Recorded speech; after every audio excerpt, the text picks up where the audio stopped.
Perfect. Awesome. All right. So, welcome, Colac community.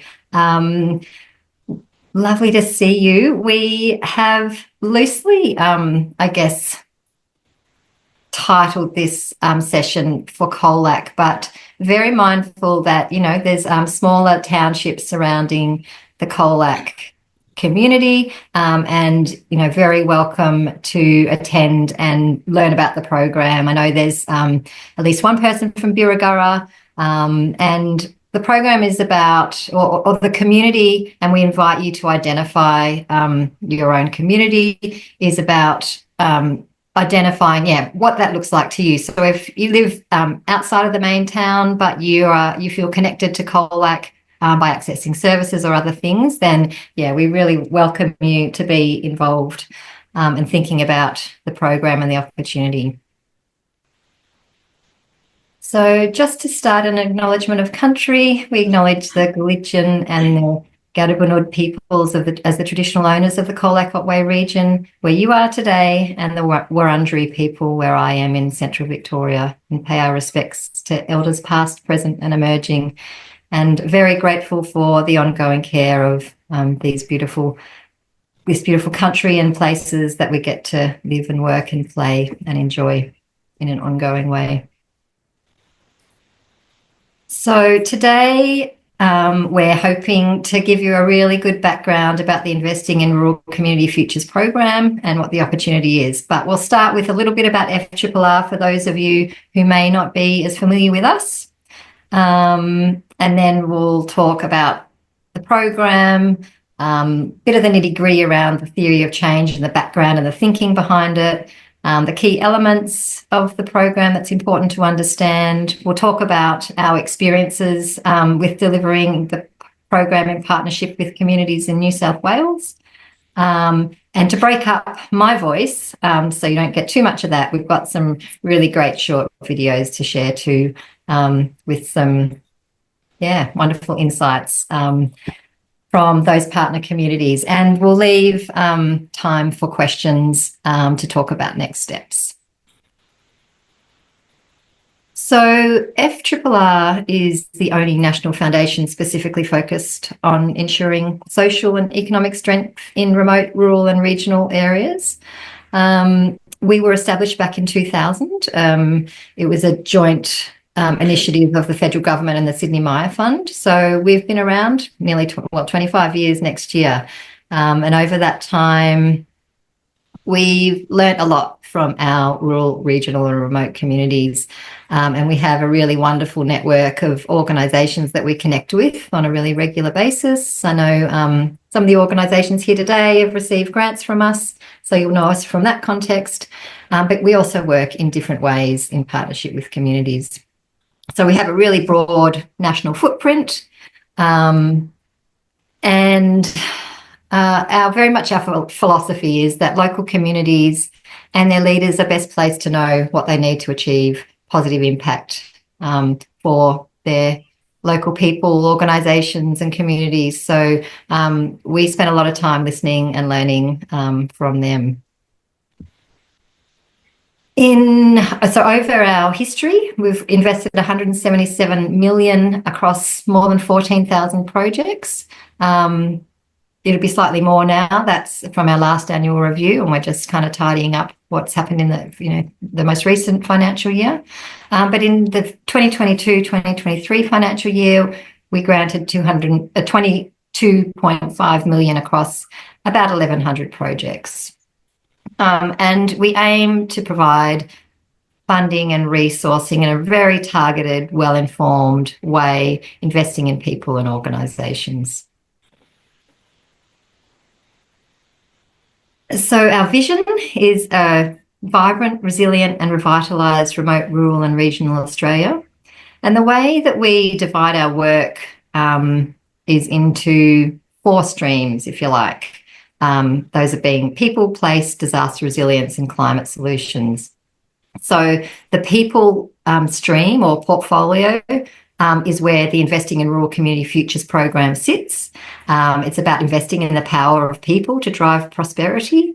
ensuring equity and inclusion and opportunity and overall community wellbeing so that communities can thrive. The second stream is around supporting place, so place-based work, supporting community resilience and cultural vibrancy, particularly in smaller, more remote communities. And we are really proud of the footprint in very small communities across Western Australia, Northern Territory, and all over the country. Something that is unique to FRRR is our special tax status, which allows us to support grants to lots of different kinds of organisations doing different kinds of things. And so organisations don't require a particular tax status or DGR status for us to be able to support their activities and projects. We also have a really broad remit across different themes, from environment and health and wellbeing to including economic sustainability, which is often a tricky area to find funding through other funding bodies or groups. The next one is disaster resilience. So, very aware that climate change and natural disasters are the biggest threat to the sustainability and viability of rural and regional Australia, and that solutions are held in local knowledge and that is already out there. So by partnering with communities before, during and after disasters is very much a focus of our work. And with, over the last number of years, as we're all aware, there's been successive disasters. We've experienced a pandemic, and some communities have experienced all of these, multiple things over the last 5 years. So it has been a big and busy time for FRRR, but, we like to think that we're there for communities to support them in those particular times. We are especially focused on supporting medium to long-term recovery and disaster preparedness as well, so communities are ready for future shocks that might come their way. And the fourth one is climate solutions. So this is our newest stream, but very much what we hear from communities is that it's really important to them, and supporting communities to activate and strengthen local climate solutions. So that's about FRRR, a bit of a background and hopefully useful. Let's get into the Investing in Rural Community Futures program. We love to turn things into acronyms at FRRR, including FRRR, the radio station sounding name. So IRCF, short version for this program. Back in 2017, an impact study showed the unmet demand for not-for-profit organisational capacity building and resourcing. So we were lucky at that time to be connected with the Vincent Fairfax Family Foundation, and there was a shared desire to work in a place-based capacity building way to strengthen people and their skills and the things that they do in rural New South Wales. So this is where the idea for the program was born. Heartbeat of Australia study is a study that FRRR conducted in 2021, and that really reinforced what we were thinking and were hearing about the pressure on not-for-profits and the persistent gap in capacity building and resourcing and a desire for change. So the IRCF program started initially in 3 communities, in Junee, Leeton and the Nambucca Valley.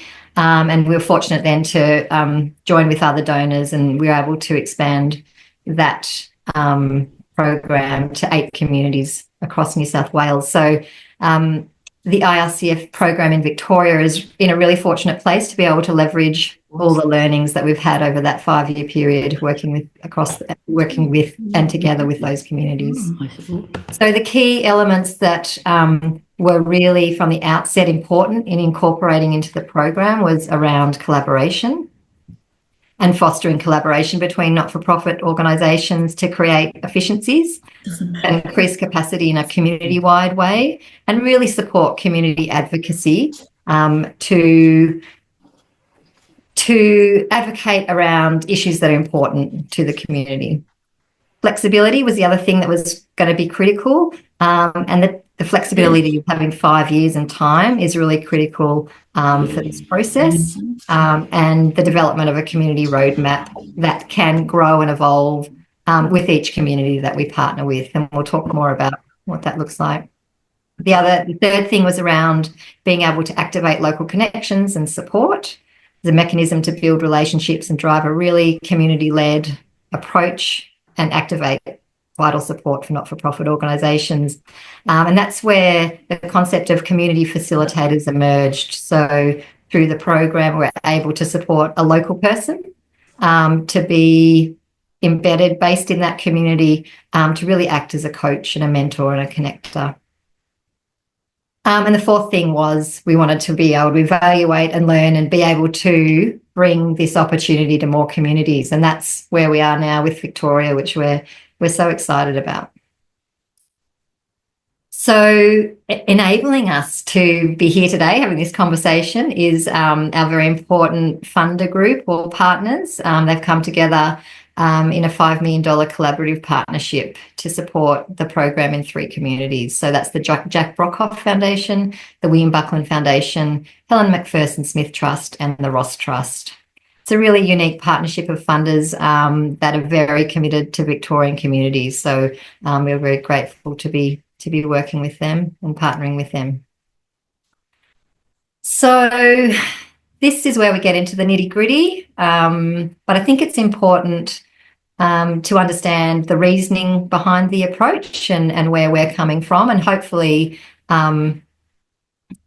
it strikes a chord with you as well and makes sense from that perspective. So this is our theory of change and the reasoning behind the program, and the idea to build strong, collaborative, resilient and sustainable rural, regional and remote communities by providing flexible support and funding to local not-for-profit organisations that allows them to advocate effectively. So why do we do this? Because we know that not-for-profit organisations in these communities need more time and resources and funding to be able to reach their full potential.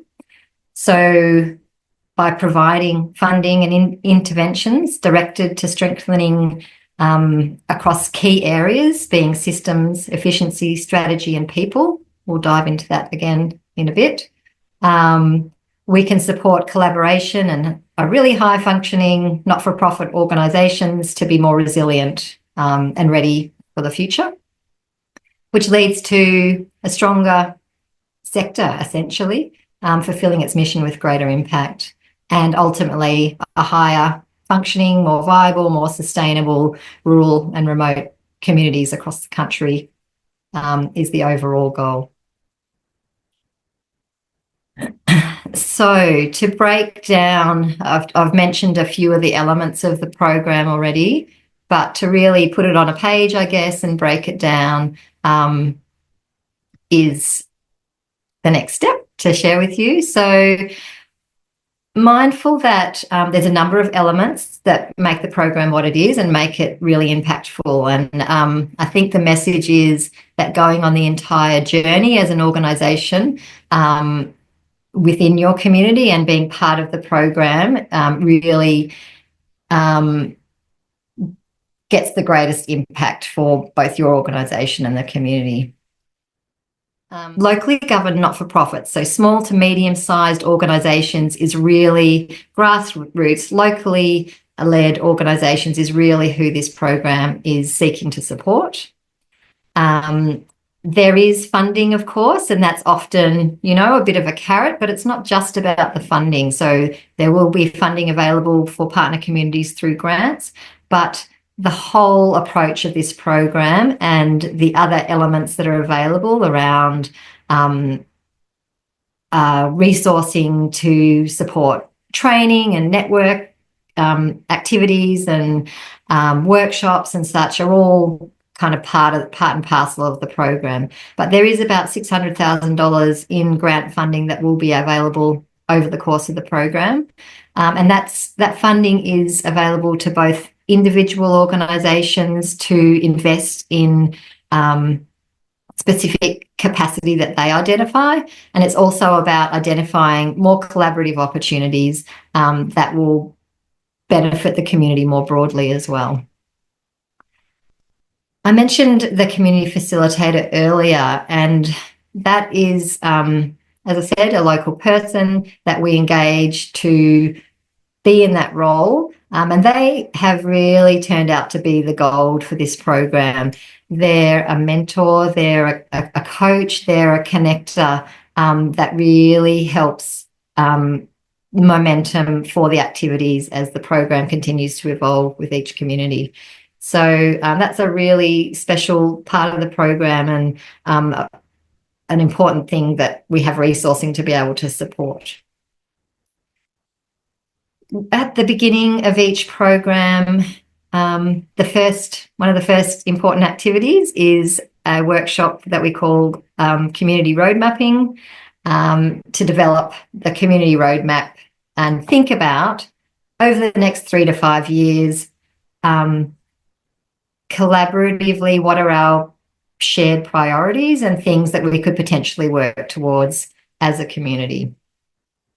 We'll talk a little bit later about some examples that other communities have identified, but that's a process that it's inviting the not-for-profit sector broadly to participate in, and it's a co-designed process informed by the local community to really identify what are the interests and priorities and perhaps gaps that are happening that they would like to get down.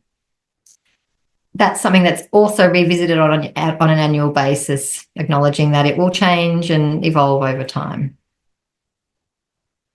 Another key part that we hope to really foster and support over the life of the program is around collaboration. And this can take time, really aware that 5 years is a really important amount of time to be able to sort of nurture that process and build trust. From a funding perspective, as organisations, it's often competitive, particularly in small communities. We know that, and sometimes it's about, even unlearning that sort of competitive thinking about funding to really get the most out of this program and the resources that are available. So by supporting structured conversation and shared learning, there's opportunities to do that. We have a digital hub, which is on the FRRR website. We've got a dedicated area to the IRCF program. You can find lots of resources, and you're welcome to jump into that and see what's happening in the New South Wales communities as an example. For example, all the community roadmaps are on there that you can go and have a look at and see what they're about. Ongoing evaluation is also a really essential element, and it's something that helps us to inform next steps for the program.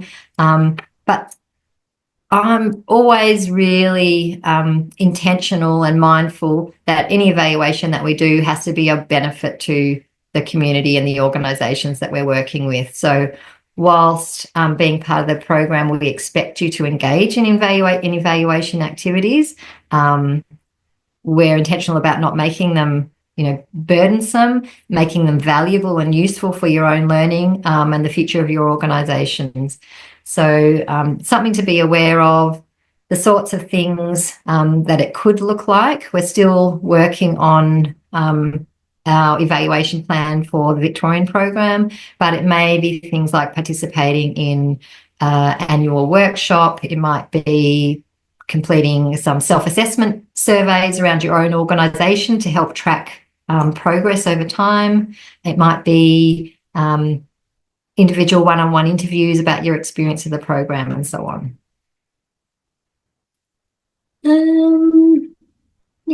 So I think I've covered all of those elements for the moment. So that whole suite of things comes together in a model and an opportunity, which is the IRCF program.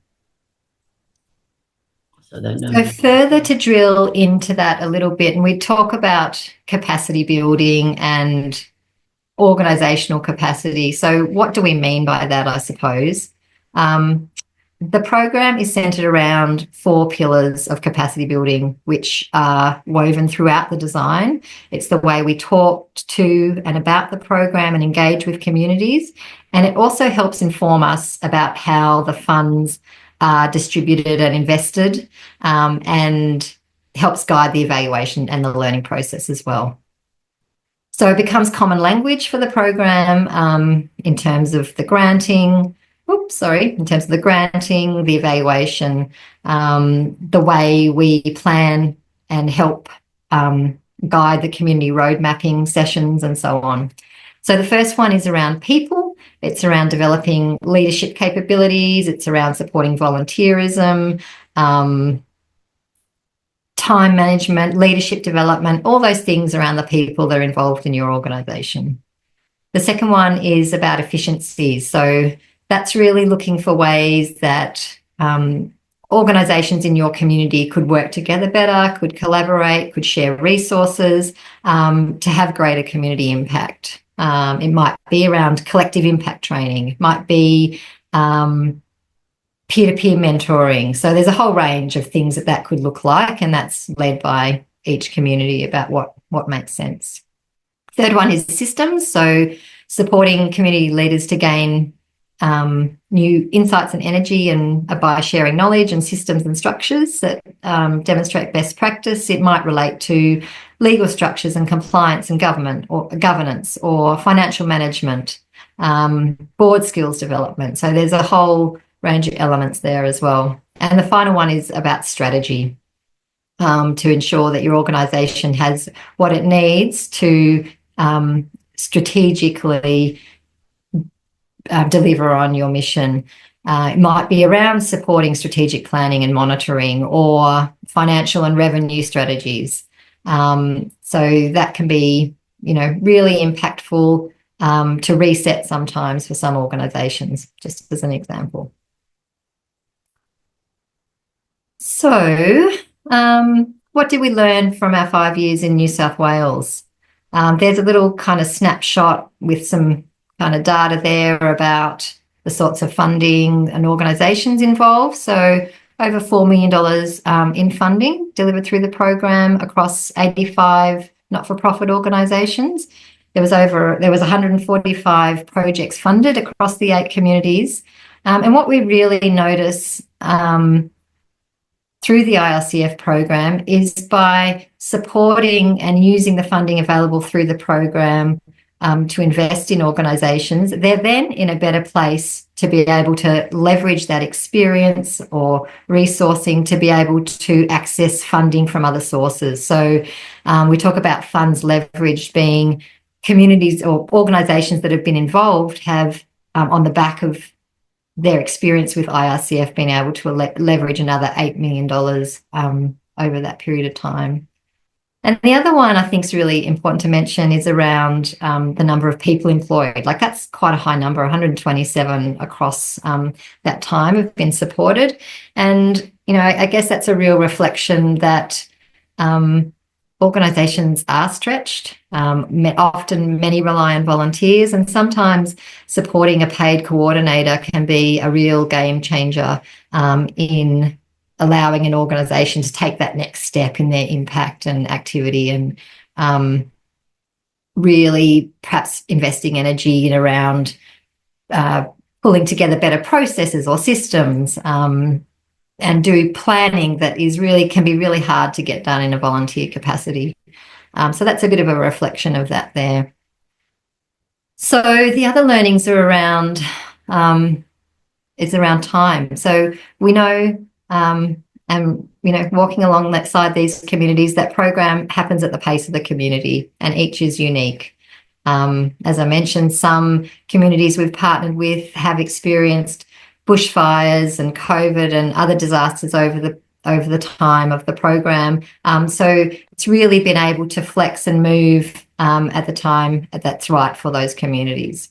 And that flexibility is really important to allow change in a long-term way for that to happen.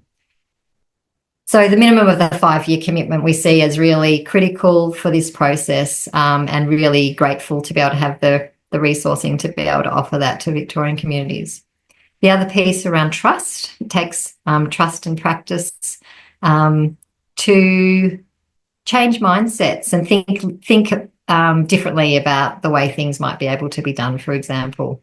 Local leaders are keen to collaborate and network, but are often time poor. So the support of that community facilitator that I talked about can be really vital to help establishing trust and new connections and pathways. So it really, that piece starts at the outset and is vital to ensure there's really diverse representation in the program, and new partnerships and collaborations can emerge. And the final one around tenacity. So important to understand the broader ecosystem and the economic context and the external stakeholders that can support longevity of the outcomes that we see happen during the IRCF program. So it's over time can establish really clear pathways for future funding and resources beyond the life of the IRCF program. And that's very much our goal, to support those pathways to be really firmly in place. Developing strong relationships between local council, regional organisations, and I'm really pleased to see there's some of those have joined us here today, and the not-for-profit sector can provide really important future options for the sector. A little break from my voice. I'm going to share a video with you from some of our New South Wales partners. The highlight of the IRCF funding was to get us literally into this century. Prior to that funding, we couldn't afford all the IT that we now have. Everything was done on my computer and the treasurer's computer. We now have that. We have point of sale for our sales. We know exactly what's sold. At the end of each week, we know where we're up to financially there. But on top of that, we've also met with other not-for-profits in town, and we're sharing things, and we're learning more about each other. It really has brought the community together.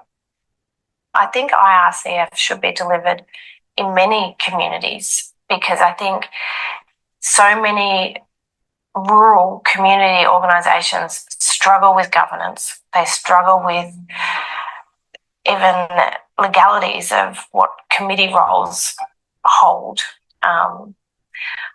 I also think it's an important feature to be able to bring communities together and achieve similar goals without wearing out multitudes of volunteers.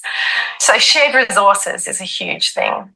The grant funded a coordinator for the Leeton Business Chamber.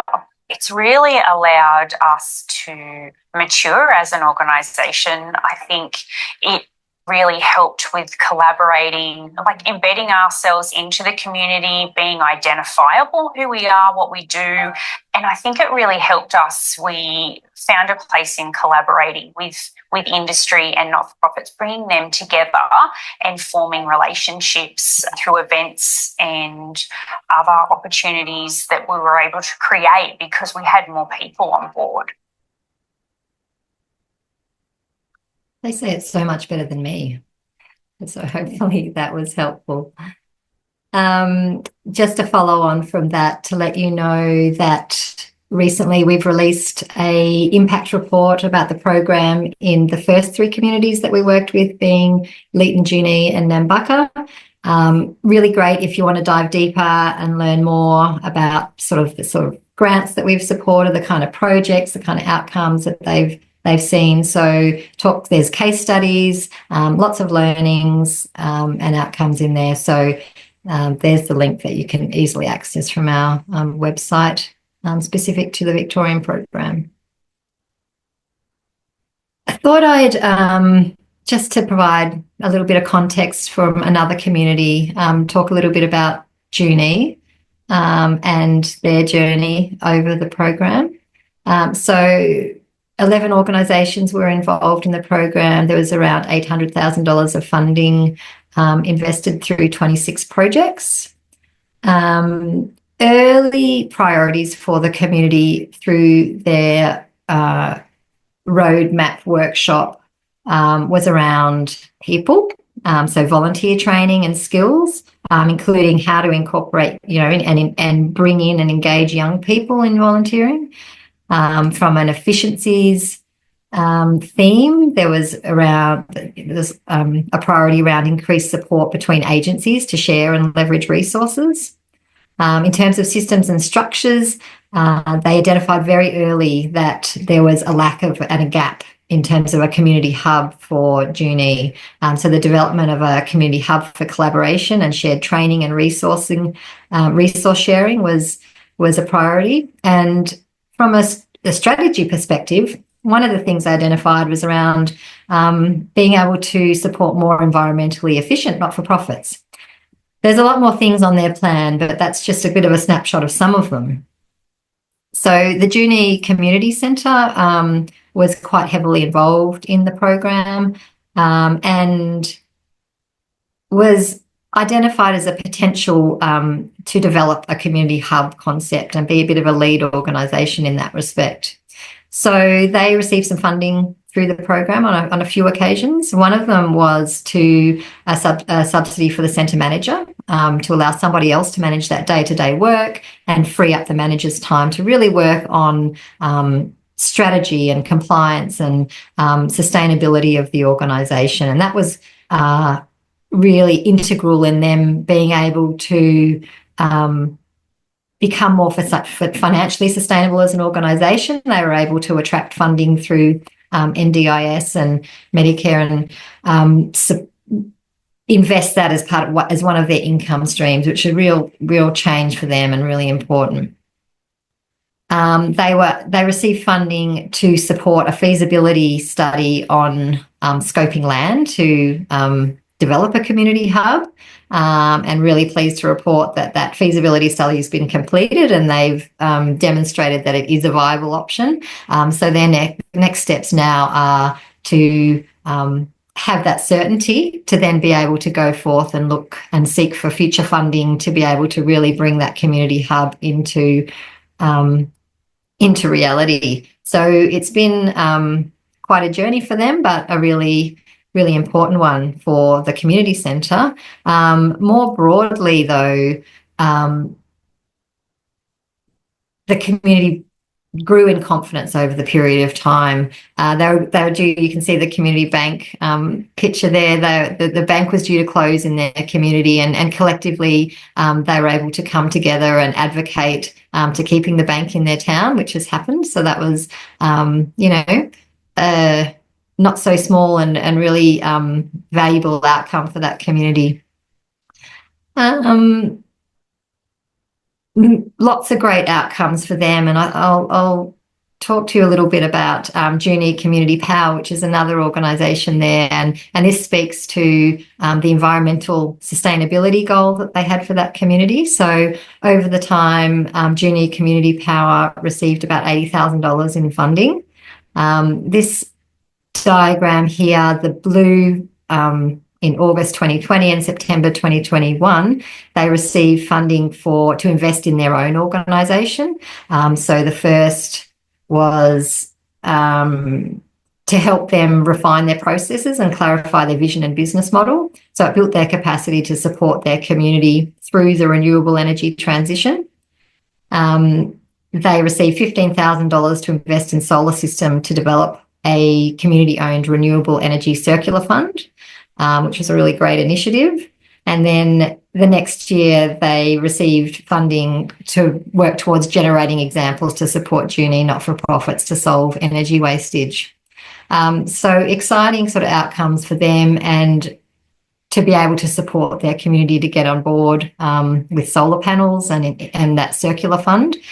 And the green grant that you can see there at the end is what we call a toolbox grant. That's a more collaborative, community-wide focus grant, which allowed the feasibility study for a community battery for Junee. So some examples of how funds through the program have been invested in community-led activities.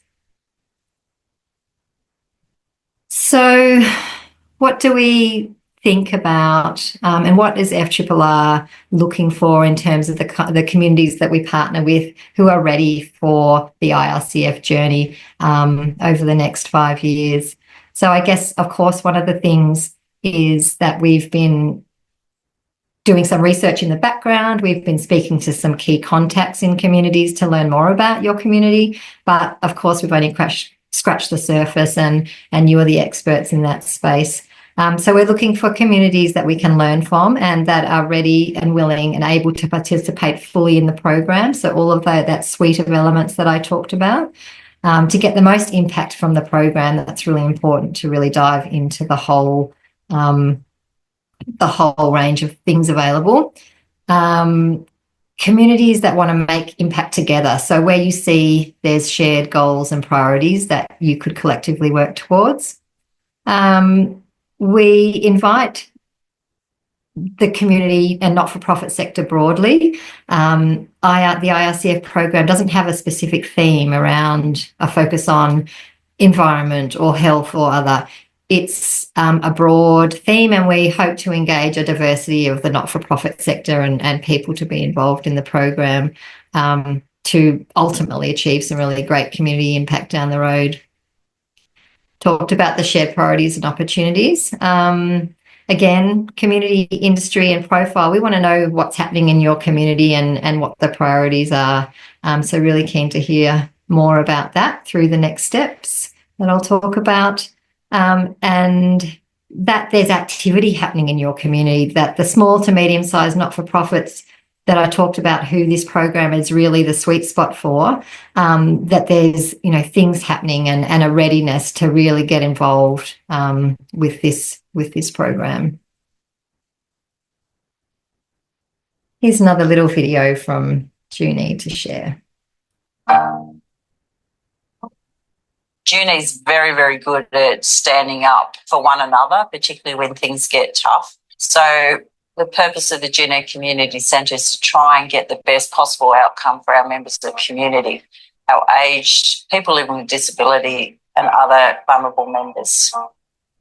From a council perspective especially, it's been great to establish the good connection with FRRR. Previously, I think everyone was sort of siloed and wanted to benefit individually. Now I think everyone's happy when we collaborate together, and as a team we can achieve the goals that we all want to achieve.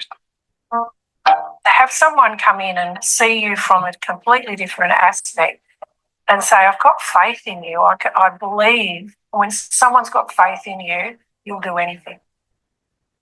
I think the message for communities considering the IRCF program is do it. At the end of the day, you are investing in community for vibrancy and longevity, and it is absolutely worth it.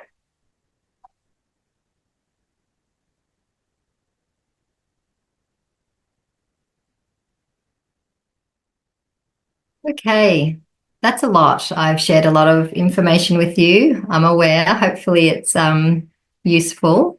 And I'm sure the next thing on your minds is, okay, so what's next? If we are interested, what do we do? And we've shared via email some resources already around an expression of interest. So first thing is to connect with your community. There is a short expression of interest form that we invite you to prepare. We are very mindful of the time of year coming into Christmas, and people are busy. We're also mindful that the not-for-profit sector often goes very quiet over the Christmas period and throughout January. So the timing is a little awkward, but what we're really aiming to do is to be able to, in the new year, hit the ground running with IRCF Victoria communities to get going essentially. So there is an expression of interest process. There's 4 questions as part of the forms that we've asked you to have a think about. And it's really about understanding the current priorities for your community and your not-for-profit sector. And share some of those with us. We don't expect project briefs. We're just asking for ideas and themes about the sorts of things that are on your mind. We've invited a lead organisation, and when we speak about a lead organisation, that's just an organisation in your community, a local not-for-profit that has the capacity right at this time to be able to coordinate the expression of interest. It doesn't involve any ongoing commitment from that organisation. There's no contracts, there's nothing like that. It's just really being able to pull together this submission so that we can consider and really are aware that, yes, the call-out community would like to be a partner with FRRR for this program in the way that we've talked about today. We only expect one expression of interest from your community if you so choose to, but sometimes it might make sense that a second one is prepared if it's efficient for your community, and it makes sense from a time management perspective, from networks, from, that's kind of up to you. It might be around themes as well, but that's okay. If it makes sense to prepare two in parallel, that would be totally okay. I guess ultimately being mindful that communities that do progress with us, we talked about that road mapping experience. So there would be a collaborative road mapping experience with shared identified priorities and goals and interests in that. And that might spread across different themes. As I talked to the June one, there was a number of themes going on there. And that's the beauty of the IRCF program, is it's not based in any one particular specific area. It can really broadly embrace the not-for-profit sector and the different missions and goals and purposes that you all have in creating a really great place and community to live in. The next steps following the expression of interest is we will invite communities to attend a workshop with us in the community in February. So the weeks or the dates 3rd to 14th of February. That will be a half day workshop just for us to learn a little bit more, but it will also be designed to be a really useful and valuable experience in terms of coming together and talking about some of those interests for your community.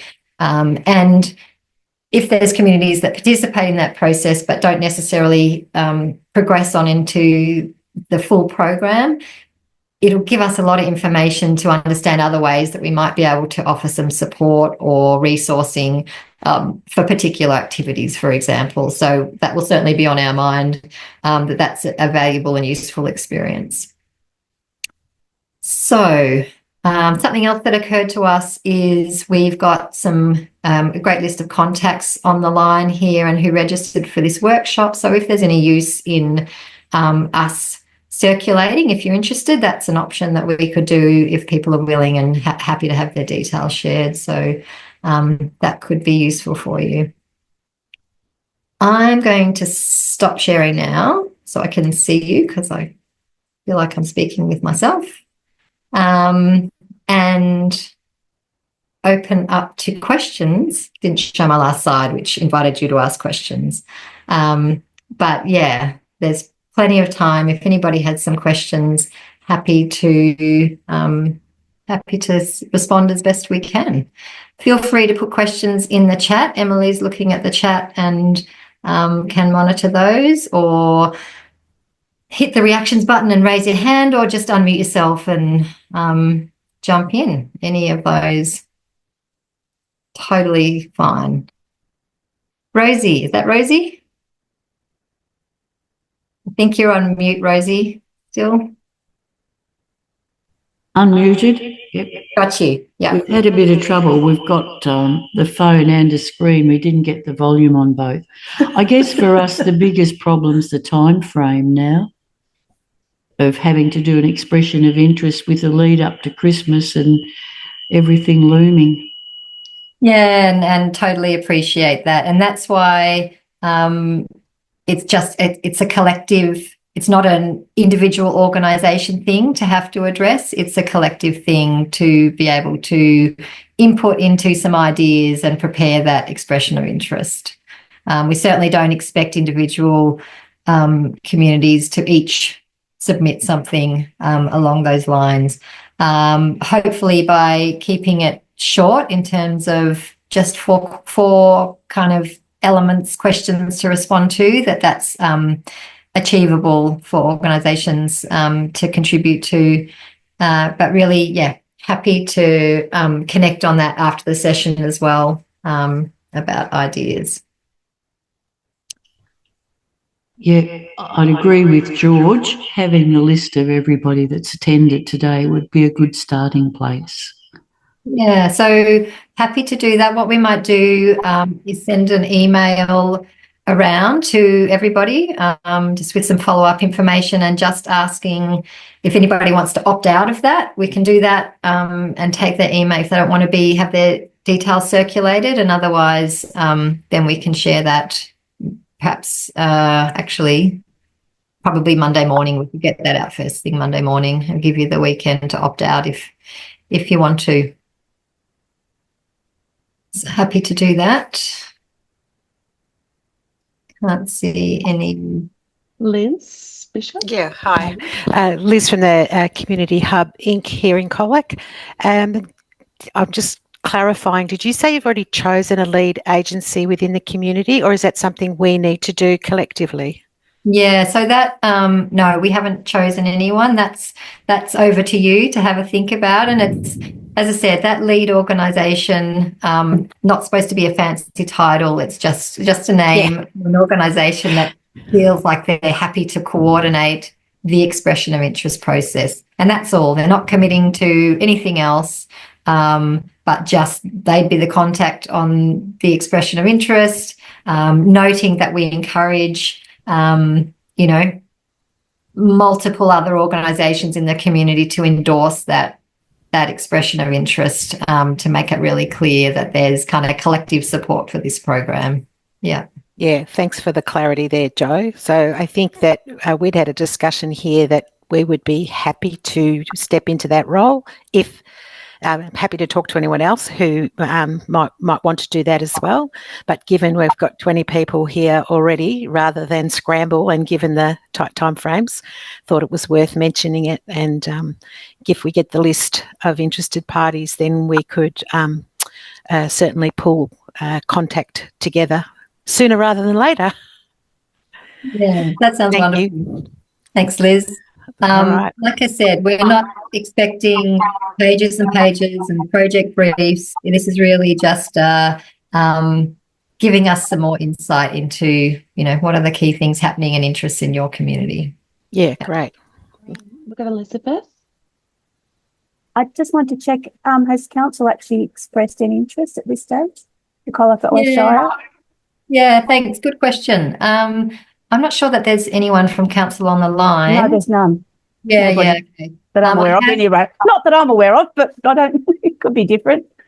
Yeah, I have been in contact with the council and certainly shared this information. I caught up with Ian a few weeks ago. Sorensen, is that right? I might have got his name wrong. Yeah. And yeah, certainly very supportive and thought that this would be a great opportunity for the community. They've helpfully, I think, been sharing the information about this session through their networks. So hopefully that sort of came across some of you via those channels as well. So yeah, that's my initial kind of connection with them has been positive. But that's about as, but certainly, we would definitely see them as a kind of key stakeholder, an important stakeholder in the program, and kind of being supportive of activities over the journey. No, just cutting in there, such a great opportunity for our larger community not-for-profits. As I've mentioned to you before, we've got a number of communities that are thinking about folding due to volunteer capacity and capability. I know as chair of the community hub is that even our skill base has a lacking that we really want to train up, and we're running some workshops in January to January to try and boost that skill base up. But I just want to say, with the facilitator, is that somebody that's engaged by FRRR? Yeah, so usually that's how it works. We usually contract that person, a local person, directly, so that we can obviously maintain contact with them. It's really important that they've got a really key role as a conduit between FRRR and the local community. We have worked in other ways in other communities at times. For example, in the Bega Valley, that community facilitator was actually engaged by the council and had space within the council offices and so on. But generally, they're a contractor of FRRR and they work remotely in community. Yeah. Oh, good. Excellent. Thanks, Jo. Pleasure. Good to see you, George. Yeah. Likewise. I'm mindful of the time, so I've essentially finished kind of the formal part of my presentation, and really grateful for everybody to make the time to jump on and hear about the program. Emily and I hopefully you've got all our contact details, so very welcome, if you think of something after this session, to reach out to either of us. And if you do decide to progress with an expression of interest, sounds like the Community Hub might be keen to support that. Don't hesitate to contact us if you have questions along that on that front as well. Please call in. Oh, great. We would be very happy to follow up with the Community Hub. Wonderful. Thank you, Rosie. Exciting. So we'll certainly just shoot an email out this afternoon asking people to opt out if they need to. We'll note some of those that are already putting their hands up that it's okay. Hello, my name is François Roche-Gouste. I'm from OCR FM. We're a community radio. You had muted me because there was a very noisy lawn mowing contractor outside. I didn't know it was coming here. Anyway, so what we are often in need of is updating equipment for the radio station. We are, as you would understand, we're on a very, very tight budget always.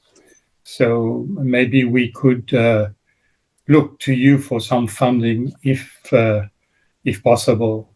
I'll talk to the people who deal with that. I'm the deputy chairman, but I'm also a presenter on the radio station. So I don't really know much about the technical side of things. I'm a Luddite. Yeah, and thanks for jumping in terms of equipment for radio stations to support their operational capacity. That's something that FRRR has funded a number of occasions in different areas, and recognising that, radio stations play a really critical role in sharing information in times of an emergency and so on. So, that would be within the scope and remit of the program going forwards. That sounds terrific, and I thank you. Pleasure. Well, thanks, Jo. It's a fantastic opportunity. So, thanks for discovering COLAC and ferreting us out. Well, I had a lovely, very enjoyable trip to COLAC where I got to meet with a number of familiar faces on the screen, and I really appreciated the insights and openness to learning about your community. So thanks to all those people.